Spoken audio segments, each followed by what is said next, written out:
In today's video, we will be talking about the content in Finance Race 1 and 2, so let's get into it. In the backstage room, we can see a Freddy head, but this doesn't look like the normal Freddy we're used to. I believe that this is an old design, as his head's not as wide and a different shade of brown. You can see he has no brows, freckles, and he has a bigger forehead. While in the Fnaf 1 trailer, Bunny takes off his mask and reveals red eyes of his endoskeleton. Also in the Fnaf 1 trailer, Bonnie is seen running down the hallway, but this is just a way to hide Foxy from the player. When Scott posted the anniversary photos, you can see Bonnie having a black bow tie. This is probably because Bonnie is just a modified version of Freddy. When it comes to Chica's beta design, we don't really know much, but when Scott posted the anniversary photos, we can see that Carl the Cupcake had many poses he can do, as he had a full rig on his face. When Scott was developing Foxy, at first he didn't know who was gonna be the fourth character on his own little stage. It was depicting a beaver, a wolf, and a fox. He didn't choose the beaver as he didn't want it to be too similar to Chipper, so he decided to go with the fox instead. Also, when Scott posted the anniversary photos, there's one of Foxy having two hands, but usually Foxy only has one hand and he has one hook. You can also see he's unwithered in this photo. When Scott uploaded Five Nights at Freddy's to Steam Greenlight, he made two icons, one with Freddy and one with Freddy without his head on. This shows the endoskeleton that was going to be used for the game. It has a wider jaw, sharper teeth, red eyes and nostrils, and even the texture is different. You may not notice it first, but in the monitors you can see the reflection of the walls behind you. This is actually in the game for Foxy's jump scare. In the Fnaf 1 trailer, the main stage is different with sun, curtains, speakers, and a brick wall. You can also see this on the Celebrate poster on the Steam page, but in the game the stage is a lot different with just clouds and stars. I'm guessing the stage was made for the trailer and the stage for the game was made first. While in the game files, there is a render of Bonnie, Freddy, and Chica staring at the camera. This render is also shown in the trailer, but it's not actually used in game as there's no code for it.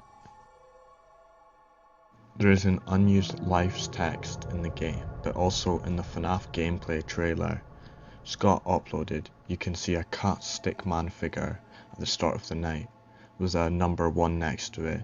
I'm guessing that this is just something to do with the life system as well.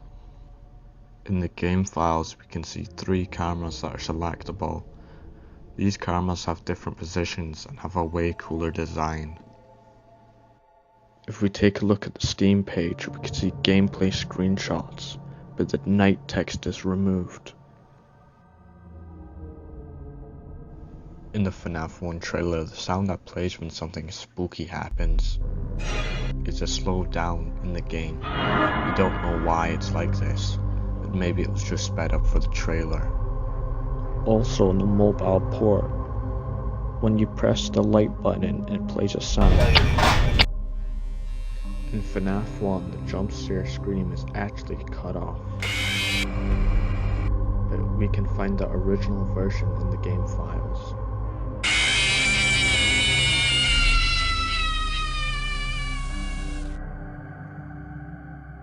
While in the Fnaf 1 trailer and in-game we can see his endo clipping through his hand, but in most recent renders it's been fixed.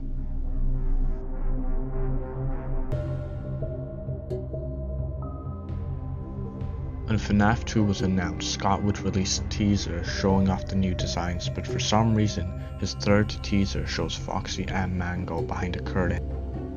But this isn't a Foxy from Fnaf 2, it's actually from Fnaf 1. and Mangle has a hook, but as we know, Mangle doesn't have a hook in Fnaf 2. In Fnaf 2's 4th teaser, we can see Foxy in the hallway and the players wearing the Freddy mask, but that's impossible in the final game as you're not allowed to flash your flashlight in the hallway when wearing the Freddy mask. While in Fnaf 2, if Toy Chica is in your vent, you put on the mask and you wait for a sound cue. But with Bonnie, he comes into the office. Toy Chica was originally going to be programmed like this, with this render, but it was too buggy and Scott took it out of the game. It has been re-implemented by fans.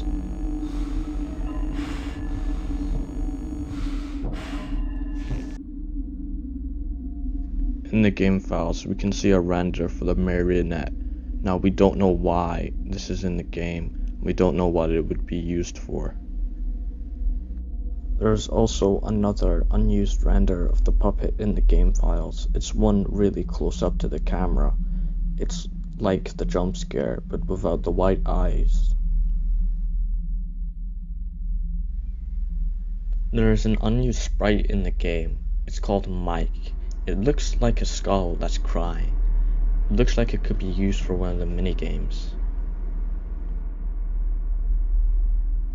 In Fnaf 2, there was a cut feature where if you had the mask on for too long, the toxic meter would rise. This would prevent the player from wearing the mask for too long, but Scott thought this didn't fit the game, so the marionette took its place.